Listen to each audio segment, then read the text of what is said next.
நீங்க முடியாதுன்னு சொன்னா நான் விட்டுருவேனா என்ன? 7வது ஹோக்காகே கிட்ட பேசுறீங்கன்றத மறந்துடாதீங்க. 7வதா? அப்ப 6வது ஹோக்காகே யாரு? அது வேற யாரும் இல்ல, என்னோட குருவான நருட்டோ தான்.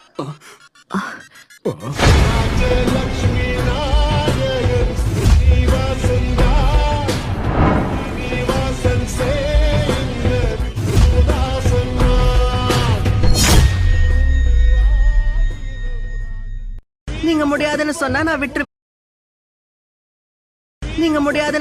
விட்டுருவேனா என்ன? 7வது ஹோக்காகே கிட்ட பேசுறீங்கன்றத மறந்துடாதீங்க. 7வதா? அப்ப 6வது ஹோக்காகே யாரு? அது வேற யாரும் இல்ல, என்னோட குருவான நருட்டோ தான்.